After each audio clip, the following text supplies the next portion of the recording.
Bismillahirrahmanirrahim. Assalamualaikum warahmatullahi wabarakatuh. Alhamdulillahirabbil alamin wassalatu wassalamu ala Rasulillah wa ala alihi wa sahbihi ajmain. Amma ba'du. Qala Allah ta'ala fil Qur'anil Karim, ya ayyuhalladzina amanu taqullaha wa qulu qawlan sadida yuslih lakum a'malakum wa yaghfir lakum dhunubakum wa man yuti'illah wa rasulahu faqad faza fawzan 'azima. Qala sallallahu alaihi wasallam, man yuridillahu bihi khairan yufaqihu fid din. Para ayahanda, muallimin wa muazzimat, kepala sekolah Pak Dr. Selamat Prianto, MPD yang kami cintai dan kami muliakan. Terkait dengan Muhammadiyah ini saya juga punya pengalaman ya. Sama-sama guru, cuman saya ngajar di SMA Muhammadiyah Melawi ya, tahun 2006. Pertama kali saya ke Kalbar itu langsung dari Supadio ke Melawi. Cuma di sana 3 bulan ngajar, ada informasi lowongan dosen di Komen. Begitu dapat langsung keterima. Saya ditinggalkan SMA di Melawi. 3 bulan saja. Ya, ngajar kimia saya. Pak Nafi. Ya? Almarhum Pak Nafi. Iya. Ya. 3 bulan saya. Jadi tidak terlalu lama itu ya. Insyaallah taala tidak mengurangi esensi dari kajian yang akan saya sampaikan terkait dengan temanya titik balik kehidupan. Jadi Ramadan ini bulan yang paling pas untuk dijadikan titik balik kehidupan. Namanya titik balik itu kan ibarat orang berjalan gitu ya. Setelah sekian jauh kemudian berbalik. Ya, itu namanya titik balik. Gitu ya. Ada orang yang dulunya nonis ya, seperti Kohdodi, sekarang sudah muslim bahkan jadi mubalik ya. Beliau mengalami titik balik ya. Dulunya mungkin kurang rajin ke masjid, sekarang sudah rajin ke masjid. Itu juga sama, mengalami titik balik ya.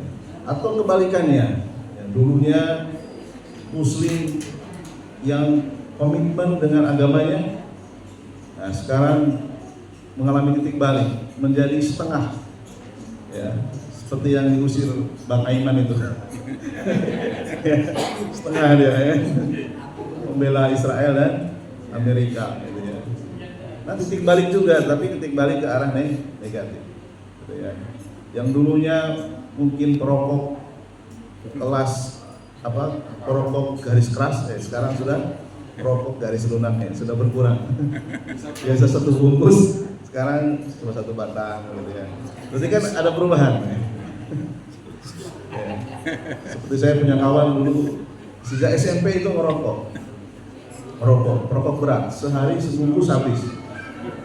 Begitu terkena tipes karena jarang makan gitu ya, kalau upacara pingsan. Akhirnya berubah ya, sembuh total, nggak jadi merokok lagi. Sembuh total gara-gara kena tipes. Sembuh, sekarang nggak pernah merokok lagi. Coba kalau nggak dikasih penyakit, ya, mungkin masih terus merokok. Ya. Jadi itulah kehidupan ya. Seseorang itu bisa mengalami titik balik dan sebab-sebabnya itu berbeda-beda. Sebab-sebabnya berbeda-beda. Ya.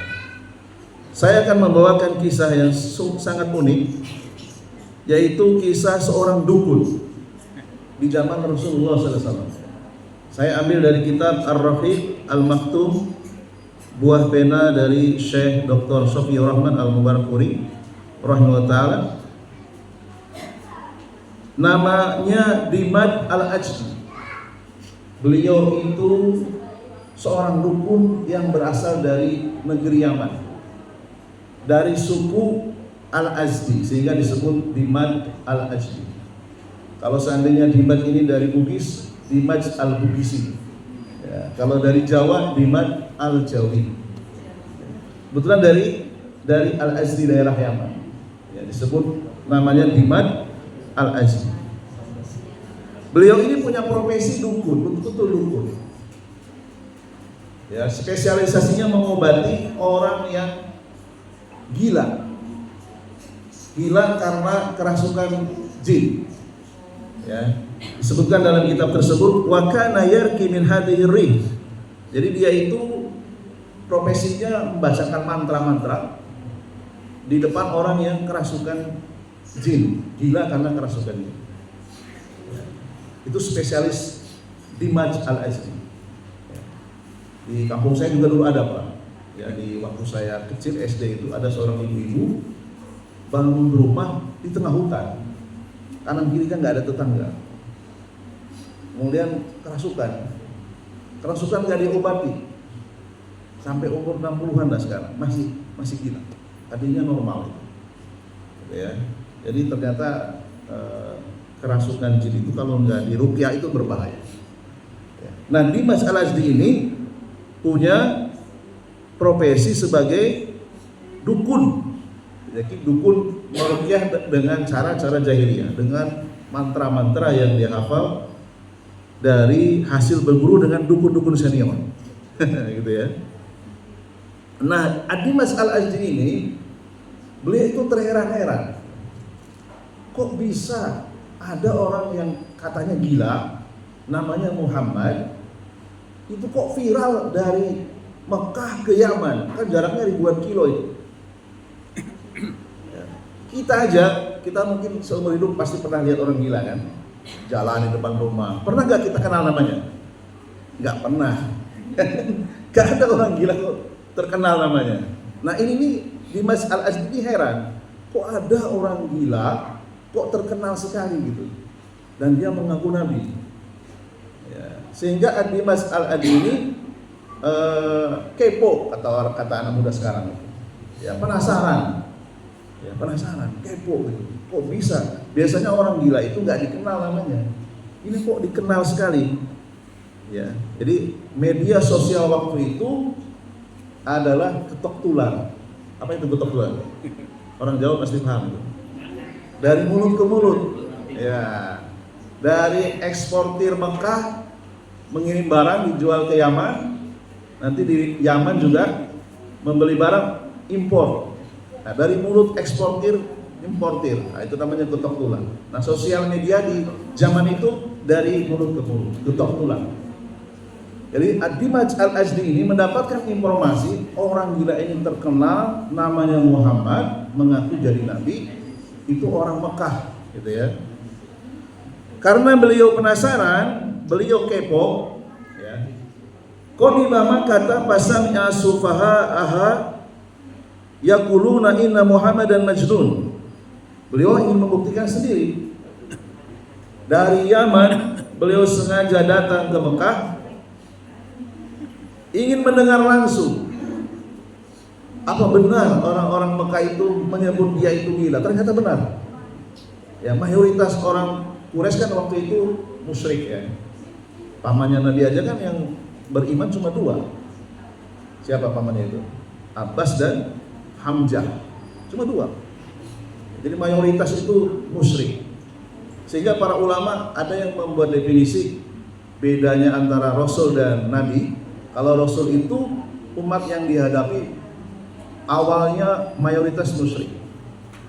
Adapun Nabi, umat yang dihadapi itu sudah beriman.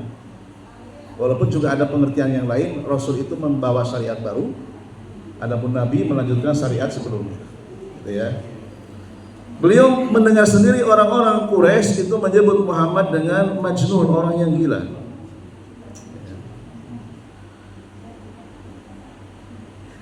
Sehingga beliau penasaran, beliau datang karena penasaran tadi. Dan beliau ingin berniat memberikan pengobatan gratis. Ya. Sampai diriwayatkan oleh para ulama tahrik, ya, beliau mengatakan, "Lau anni ataitu hadzal rajula la'allahu yasbihi ala yadaya falakiyahu."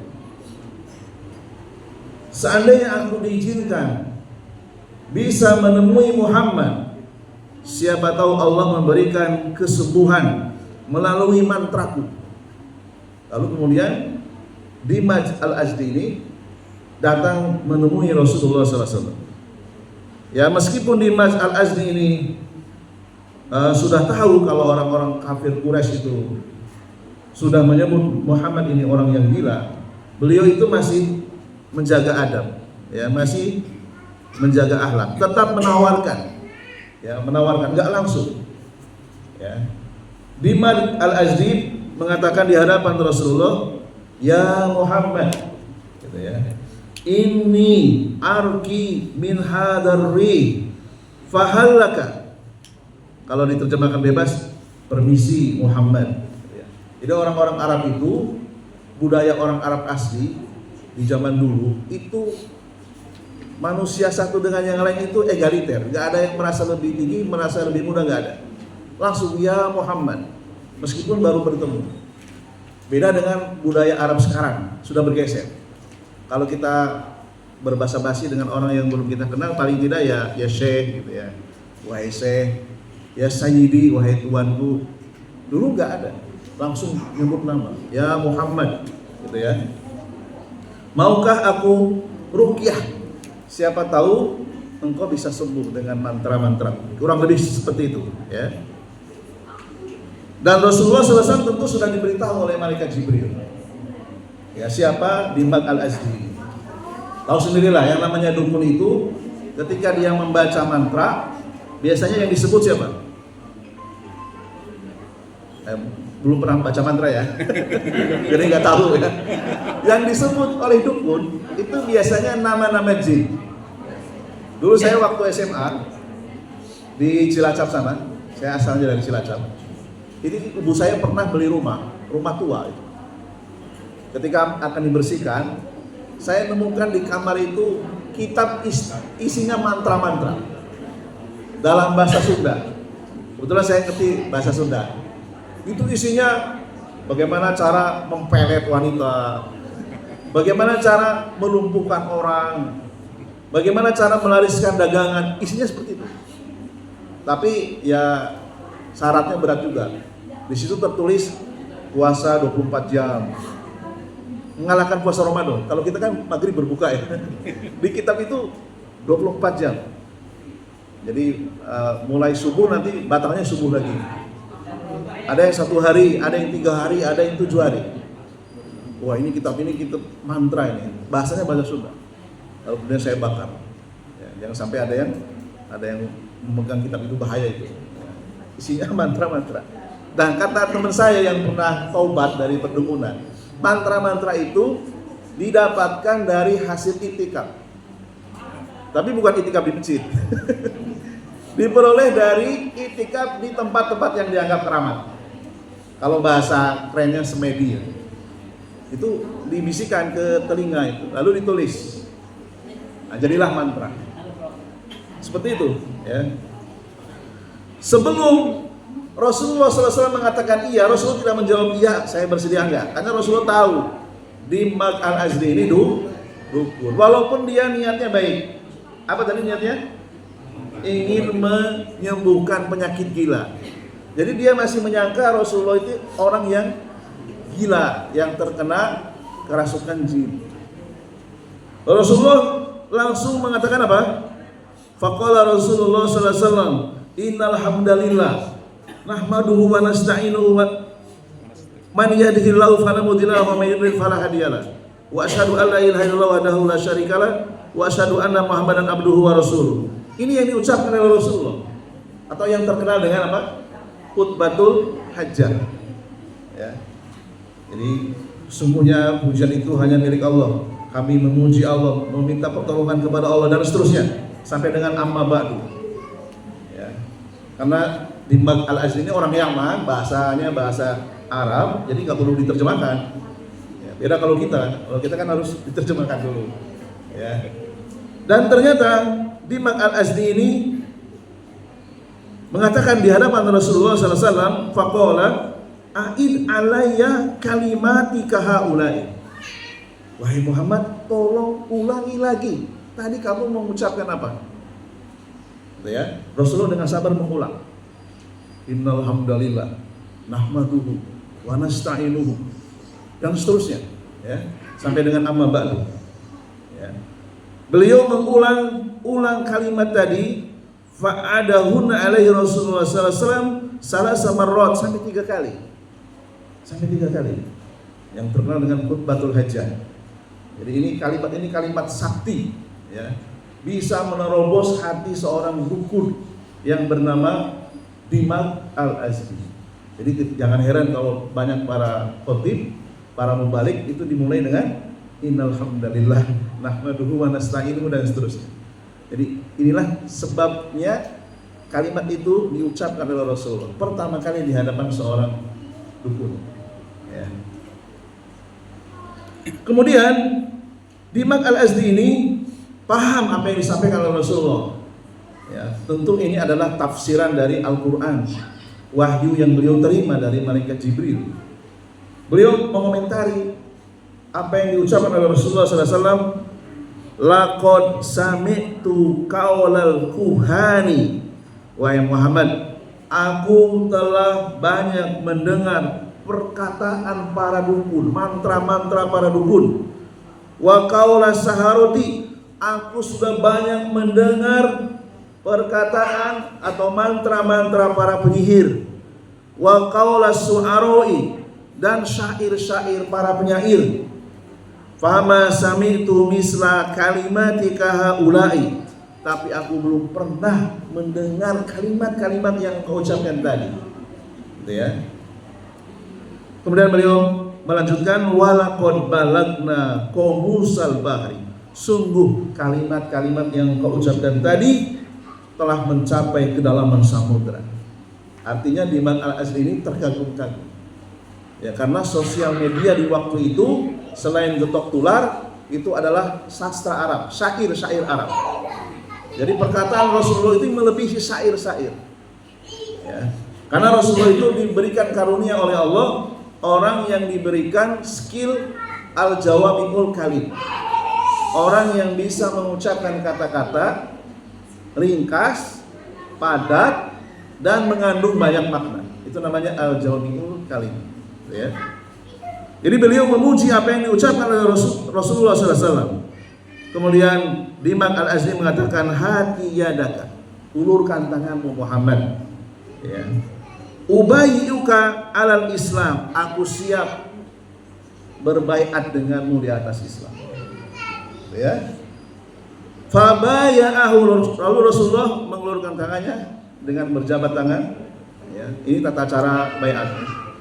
Rasulullah membaiat, beliau berjanji siap membela Islam sampai beliau mati. Ini luar biasa ini ya. Tadinya seorang dukun ya, itu baru mukadimah ya. Belum isi ceramah itu. Baru kita alhamdulillah. Beliau langsung masuk Islam. Kenapa? Karena beliau paham isinya itu adalah ajaran tauhid ya. Isinya ajaran tauhid. Beliau kemudian menjadi seorang sahabat Nabi. Orang-orang yang paling soleh setelah Rasulullah itu sahabat Nabi ya. Para walinya para wali itu para sahabat Nabi. Karena mereka orang-orang yang pasti dijamin masuk ke dalam surga ya. Seluruh para sahabat yang jumlahnya ratusan ribu itu pasti dijamin masuk surga. Sementara kita ketahui bahwa Yaman itu kan dataran yang luas ya. Luas. Tapi kenapa kok cuma Dimak Al-Azdi saja yang penasaran? Apa dukun-dukun yang lain nggak penasaran? Ya, pasti dukun itu kan banyak ya, bukan hanya satu saja. Saya nggak tahu di Pontianak ini masih ada dukun nggak? Masih ada ya. Saya ingat di kampung saya itu SD kelas 6 masih ada itu, SMP sudah meninggal, sudah mati. Di kampung saya itu ada 2 dukun itu, zaman saya masih SD. Ya, namanya kalau nggak salah ya Ki Harja, satu lagi Ki Muhana, pokoknya Ki gitu. Tapi sudah mati sekarang, sudah nggak ada lagi. Ya. Nah, Dimak Al-Azdi ini satu-satunya dukun yang di zaman itu penasaran, yang lainnya nggak penasaran, ya, kepo gitu ya. Seperti apa sih orang yang dikatakan katanya gila mengaku menjadi seorang nabi? Ya. Dan beliau juga tadi niatnya bagus, ingin menawarkan pengobatan gratis walaupun caranya masih salah, belum Islam. Ya. Maka kita bisa mencermati kisah Dimak Al-Azdi ini, kita bisa merenungkan beliau itu mengalami titik balik kehidupan yang tadinya seorang dukun menjadi seorang sahabat Nabi. Tentu ada sebab-sebabnya kan tadi. Kira-kira ada berapa sebab kalau kita amati tadi? Ada 3 kurang lebih ya. Pertama, karena berita hoax. Ya. Berita hoax itu tidak selamanya merugikan. Kadang justru iklan gratis. Iya. Kalau seandainya nggak ada berita hoax sampai ke Yaman, Dimak Al-Azdi ini nggak akan tahu. Pada akhirnya beliau masuk Islam gara-gara apa? Berita tidak benar, berita hoax. Ya. Itu kadang-kadang menjadi iklan gratis. Kalau nggak ada iklan gratis, beliau nggak akan datang ke Mekah itu. Ya. Sebab yang kedua, beliau mengalami titik balik kehidupan. Kalau kita cermati, beliau itu orang yang punya jiwa sosial yang tinggi. Sampai tadi diungkapkan, saya ingin mengobati Muhammad yang gila. Semoga Allah la'alallahu yasfihi. Semoga Allah menyembuhkan ala yadaya melalui mantra-mantra. Ya. Itu sebab yang kedua, orang yang punya jiwa sosial yang tinggi itu biasanya mudah untuk mendapatkan hidayah. Ya. Kemudian sebab yang ketiga, apa kira-kira sebab yang ketiga? Rasa penasaran. Rasa penasaran yang tinggi. Ya. Tidak semua orang itu dikasih curiosity. Tidak semua orang itu dikasih rasa kepo, rasa penasaran. Apa sih yang diucapkan oleh Muhammad itu sampai dia terkenal? Gitu ya. Jadi kita bisa mengambil pelajaran. Ya. Dengan kita bisa menjaga rasa penasaran, apa yang dibacakan oleh Rasulullah SAW, terlebih lagi wahyu yang diturunkan kepada beliau, itu adalah titik yang bisa menjaga kita menjadi orang yang terus lebih baik dari sebelumnya. Ya. Jadi seorang Dimak Al-Azdi, dia mendengarkan perkataan Nabi, berarti ini kan hadis, ya, itu bisa merubah. Apalagi kita yang alhamdulillah kita sejak kecil sudah menjadi seorang muslim, tentu lebih mudah lagi kalau kita mendengar hadis Nabi, mendengar Al-Quran berikut penjelasannya, tentu akan lebih mudah lagi ya, menjadi orang yang lebih baik ya. Jadi sekarang alhamdulillah ya, Muhammadiyah sudah berhasil menerbitkan tafsir Al-Quran, apa namanya? Al-Manar ya. Al-Manar. Ini menjadi pertanyaan bagi kita. Pernahkah kita menghatamkan terjemah Al-Quran sebanyak 114 surat? Kalau menghatamkan lafadznya mungkin sudah ya, satu bulan Ramadan ada yang khatam 2 kali, 3 kali. Tapi menghatamkan, membaca terjemahnya, ini menjadi renungan bersama. Mungkin ada yang belum pernah, mungkin. Ya. Nah itu tafsir Al-Manar ini solusi bagi orang-orang yang tidak mampu membaca tafsir Arab Gundul. Ya. Walaupun sekarang sudah tersedia banyak ya, tafsir Arab Gundul yang gratis yang diterbitkan oleh Saudi Arabia itu ada berapa ya kalau saya hitung? Tafsir At-Tabari, tafsir Al-Qurtubi, tafsir Al-Baghawi, tafsir Ibnu Katsir, tafsir As-Sadi, ada 5. Ini untuk orang-orang yang memang bisa baca kitab gundul.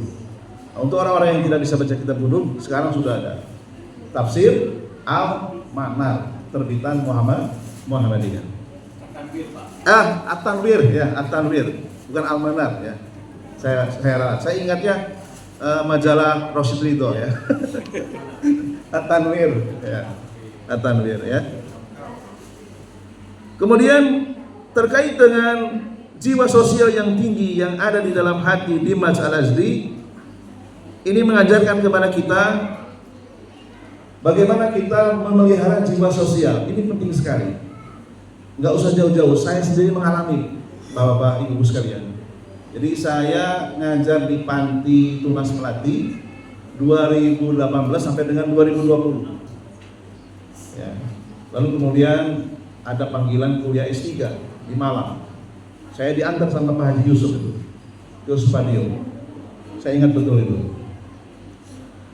Dan ternyata saya meyakini saya bisa lulus cepat. S3 itu saya tempuh 2 tahun 5 bulan.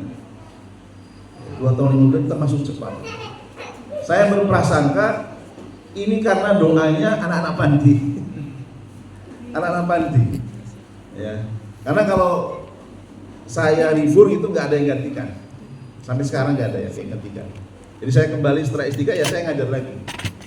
Ya, jadi doa orang-orang yang kita santuni, baik itu dari sisi ilmu, dari sisi harta, ya orang-orang miskin, orang-orang yang kurang mampu, itu doanya bisa jadi lebih tajam dari silet, ya, lebih tajam dari pedang yang diasah.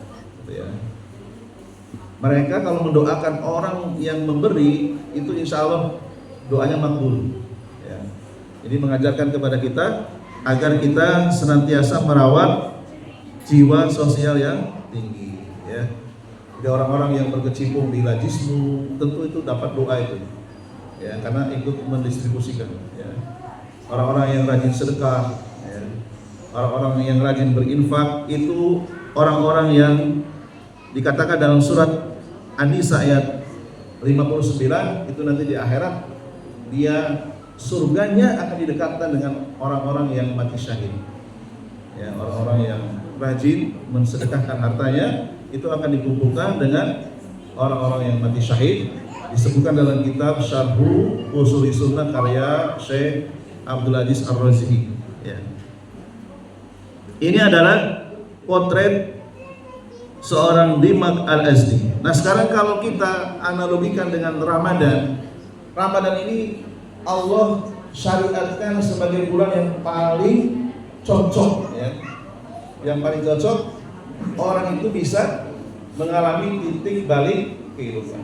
Bayangkan di antara kita kan nggak semua mampu puasa sunnah, ya kan? Selama setahun belum tentu semuanya mampu Senin Kamis, belum tentu semuanya mampu ya puasa 3 hari dalam sebulan, belum tentu. Apalagi puasa Daud. Ya dulu saya pernah nyoba puasa Daud, bertahan 2 minggu. Setelah itu masuk rumah sakit, gak kuat ya. Coba 2 minggu, berikutnya masuk rumah sakit ya, sakit jatuh ya, lepas itu. Nah di bulan Ramadan kan kita dipaksa, diwajibkan sebulan penuh. Berarti kan ini pas sekali untuk jadikan momentum kita bisa mengalami titik balik yang tadinya mungkin di luar bulan Ramadan sholat tahajud itu tidak bisa tiap hari kan gitu kan, dan berat kalau dilakukan sendiri. Ya, setelah Isya kita disemangati untuk melakukan tarawih. Yang tadinya mungkin baca Al-Quran hanya beberapa lembar, diusahakan di Ramadan ini bisa khatam. Syukur-syukur bisa baca terjemahnya, apalagi dilanjutkan dengan baca tafsir. Itu akan menstabilkan kita ya, menjadi orang yang terus menjadi orang yang lebih baik. Gitu ya. Ini adalah kisah Dimak Al-Azdi radhiyallahu anhu. Bayangkan tadinya seorang dukun bisa berubah menjadi seorang sahabat. Kita yang bukan dukun mestinya sangat mungkin menjadi lebih baik. Syukur-syukur kita berada di belakang barisan para sahabat. Ya. Mungkin itu saja yang bisa saya sampaikan, tidak terlalu banyak.